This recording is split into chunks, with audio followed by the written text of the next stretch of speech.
Welcome. This is the Area 8 overview.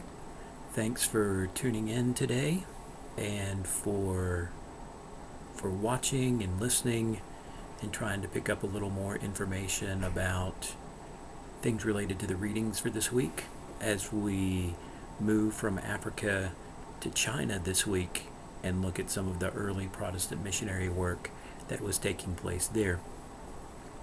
Well, after spending our previous weeks examining early Protestant missionary work in India with William Carey, in Burma with the Judsons, and in Africa last week with Moffat and Livingston in particular, it is now time to turn our attention to China, one of the great missionary fields of Protestant missionary work.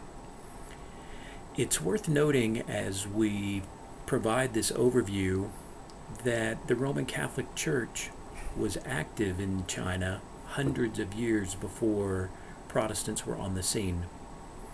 Going back into the first millennium, the Catholic Church had ventured into China on several occasions with varying degrees of success. More often than not, the Catholic missionary monks who came to China practiced a top-down approach.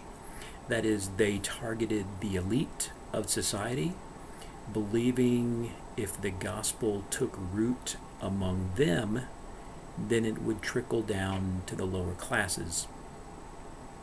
Usually there would be a short period of success that would be followed by a period of government persecution, and as a result, the Catholic Church never really gained a solid foothold in China.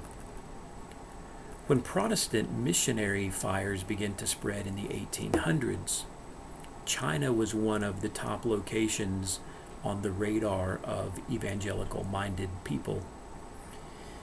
This vast land, however, was largely inaccessible with the exception of a few port cities that had European influence.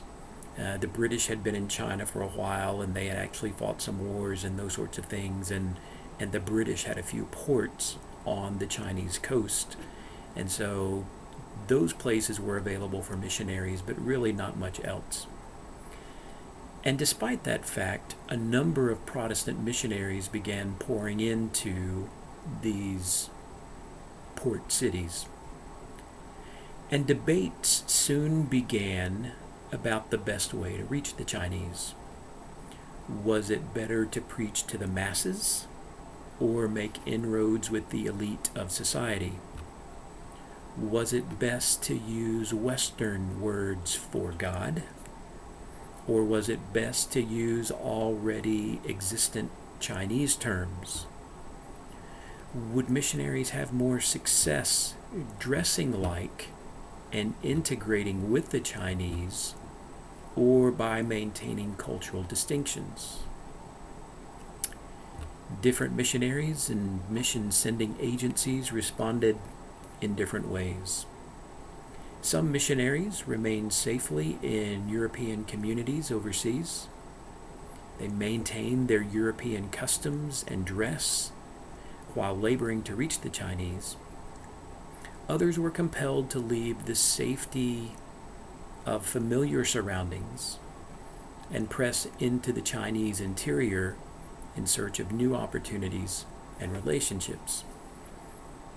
So you'll read this week about several Protestant missionaries who engaged in the important and exciting work in China.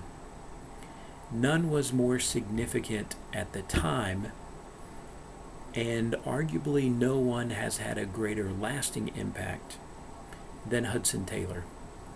And he will be the focus of our discussion in our next video.